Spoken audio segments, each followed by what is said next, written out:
there, besties. Let's go ahead and talk about this article from The Root. All right. I put a post up a few days ago about losing support on Biden's side going towards Trump from a conservative perspective with regard to black people. A lot of comments on that, but I was just looking at a couple of other persons who have been talking about these same exact things. Black people. I've been seeing a lot of black people, content creator wise, who are getting the same nasty ass, dumbass comments as I do when black people see that other black people are not going along with the same old, all they got is name calling. The latest video, y'all, I have a video, I'm waiting for YouTube to okay it. It's a comment creeping. It's coon. You a coon. Let me see so I can add that to the list. I really do need to write this down. Pick me, mammy, transgender, small penis, coon, white supremacist with white supremacist talking points. Just because I'm black, I got to do what black people do. Even though y'all, most of the stuff that y'all do, not y'all, just out here talking the talk, ain't walking the walk, ain't got sugar, honey, iced tea. And all you want to do is flex for the daggone internet and then have the audacity and the nerve to tell someone who's black that they ain't black or they are coon because they don't do what you do. What you doing don't make daggone sense. So the audacity and the nerve. The all damn audacity and the nerve. But this article comes from The Root, Negro publication. Shout out to Black Media. Why the MAGA's effort to steal the black male vote has surged, but must be stopped. Listen to him. Must be stopped. You gentlemen, SYCBM, gentlemen, SYCBM, but you must be stopped. Democratic strategists, the MAGA leaders, are trying to divide black people, but it's only going to empower us. Empower us. Empower us. Child, I can speak. When Florida Governor DeSantis stepped up to the podium at a Sunday night vigil for A.J. LaGuarre, Gerald Gallion, and Angel Michelle Carr, the two black men and one black woman, SHOT and deleted by 21-year-old, what's his name, in Jacksonville, the crowd erupted not in tears or calls for justice, but loud and constant boos while one man yelled, "These deaths are on your hands." Now, how are these deaths on Ron DeSantis' hands? See, this is that foolishness that I'm talking about. How is it on Ron DeSantis' hands that this jackass planned this, called his mama and daddy, from what I understand, and say, "Hey, take a look at the computer, child," and then went ahead and did what he did? What's that got to do with Ron DeSantis? Hell, the least you could do is say it's got something to do with his family. Now, I don't pretend that Florida is some microcosm of the U.S., but let's be honest, DeSantis isn't just Florida's governor. He's a GOP candidate for president, currently polling second in the race, and this was his home turf. So Sunday wasn't just a warning for the DeSantis campaign, it was a warning for the GOP, and they are watching. See, from the black voter surge of 2006, 8, 12, and 19 to the 20, returns where black voters made the difference in key states like Michigan, Pennsylvania, and Georgia, the political math is undeniable. When black voters turn out, Democrats win. Of course, we don't have to look any further than 2016 when Donald Trump pulled the age-old divide and conquer tactic by targeting 3.5 million black voters in key swing states and managed not only to drive down black turnout, but convinced 14% of black men to actually vote for him, so he won. You hear that? You hear that, gentlemen? Let me read it again. Of course, we don't have to look any further than 2016 when Donald Trump pulled the age-old divide and conquer tactic by targeting 3.5 million black voters in key swing states and managed not only to drive down black turnout, but convince 14% of black men to actually vote for him. They say that like it was mind control. That he mind effed y'all to vote for him, okay? It was a mind F. So he won because he mind effed y'all. It's like the old expression says, you might not win with us, but you'll certainly lose without us. So what does this have to do with the Sunday night vigil in Jacksonville? It's simple. It reminds us that dissatisfaction and distrust black voters, particularly black men, feel towards the GOP is real, deep, and organic. It is the Achilles heel for MAGA Republicans, particularly on the national level. It's not just Florida and DeSantis. Across the board, GOP not only repeatedly failed to take the issues impacting black folks in America seriously, they've painted a target on our backs. Here we go. Target on your back, blacks. You coloreds, you Negroes, it's a target on your back. We can look at Donald Trump comparing his indictment for trying to overturn the 2020 election with 9 black teenagers wrongfully accused and convicted of raping 2 white women in 1931. What? We can look at Trump comparing his indictment for trying to overturn the 2020 election with 9 black teenagers wrongfully accused and convicted for raping 2 white women in 1931. So Trump said that? So Trump compared his indictment to that? That's what they're saying here. Y'all tell me. We can look at Vivek Ramaswamy comparing the Congresswoman Ayanna Pressley to a modern grand wizard of the KKK. Did Ramaswamy do that, y'all?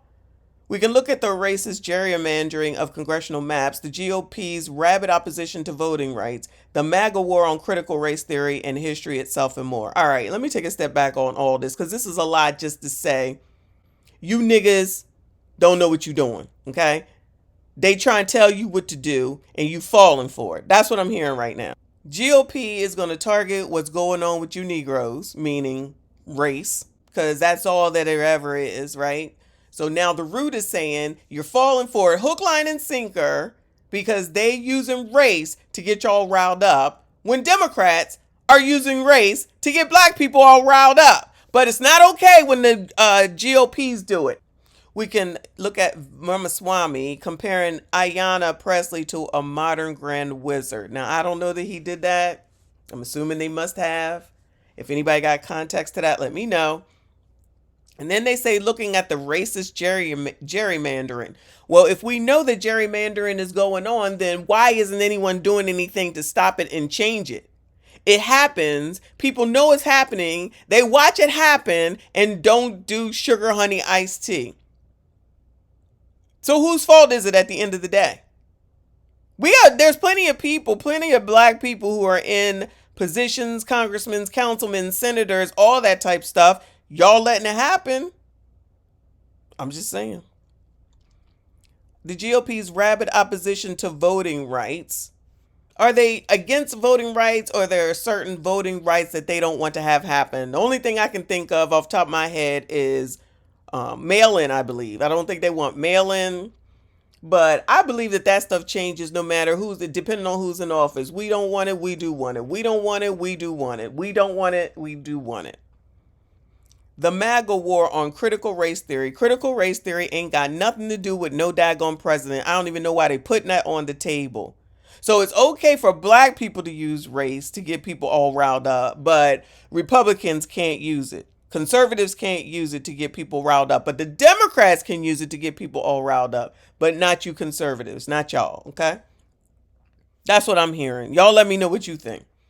But it also reminds us that the GOP knows how to neutralize that threat. The fact that DeSantis dared to enter the podium without reading the room tells us that the GOP is bold and willing to pull for black votes even when the odds are low. They've done it before and they'll do it again. So basically, they're saying that Ron DeSantis should have been scared to come into the room because it was a bunch of black people. Why would that man need to be scared of anything? What was y'all going to do? Boo. And that's what y'all did. And how does that hurt him? What difference does that make?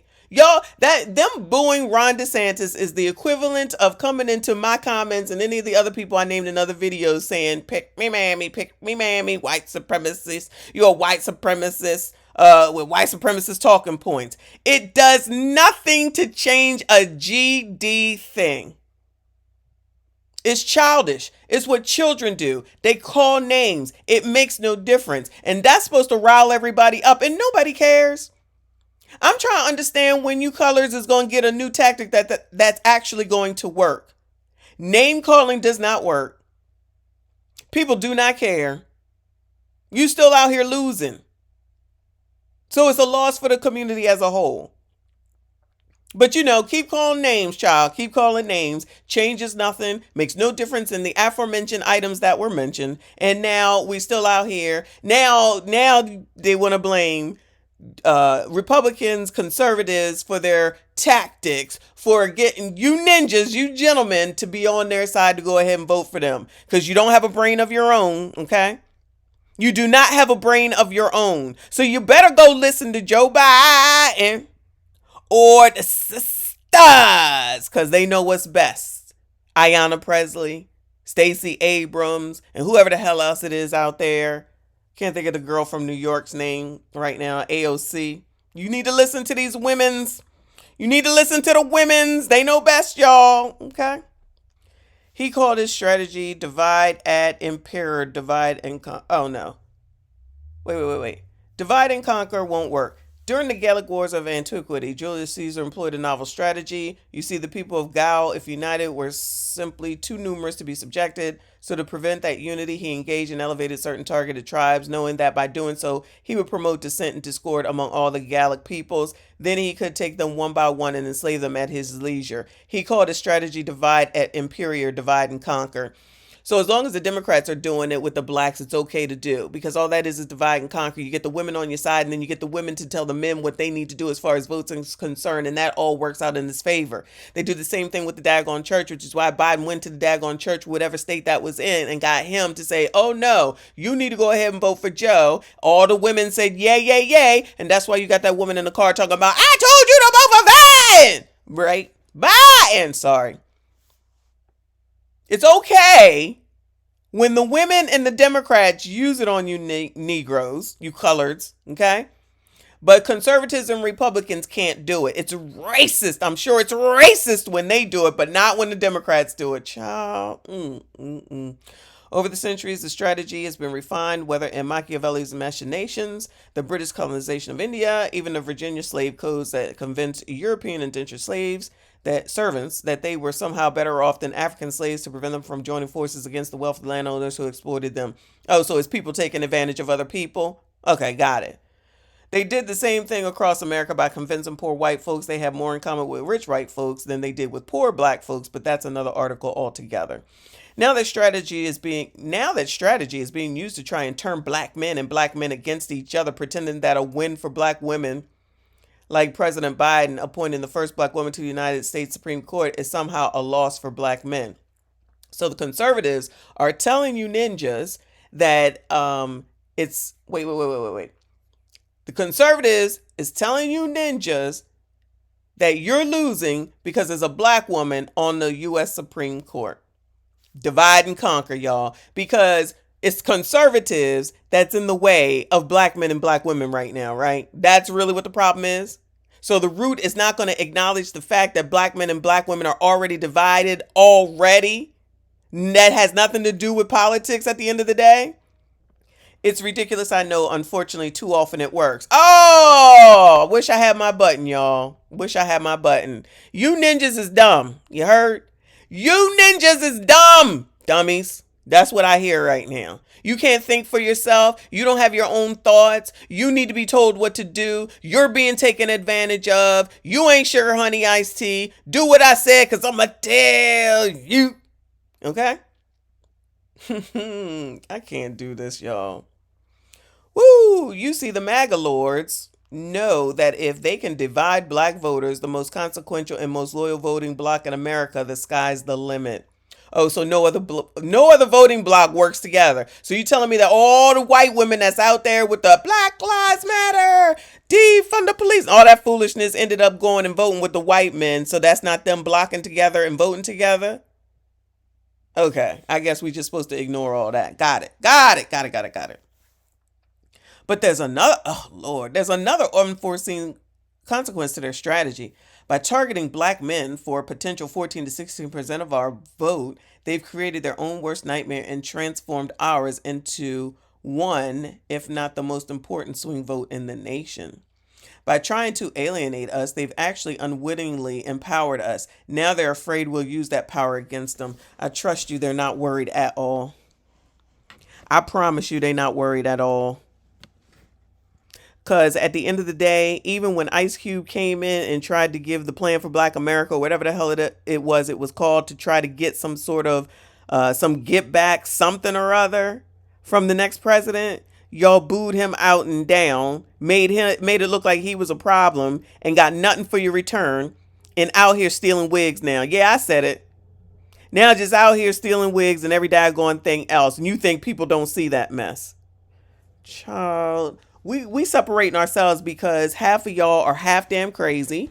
You ain't raising your kids right. They out here gremlinizing. We don't want to be a part of that foolishness. We ain't got time. We ain't trying to get taken out by your dumbass kids. Your dumbass gremlins. We ain't trying to have a hard time in life because your kids don't know how to take care of themselves and y'all sending them out there to do so. Because y'all can't take care of yourselves, but then gonna sit up here and talk about what a daggone conservative or Republican is doing, and then think that the Democrats are all good in the hood and they don't do nothing wrong.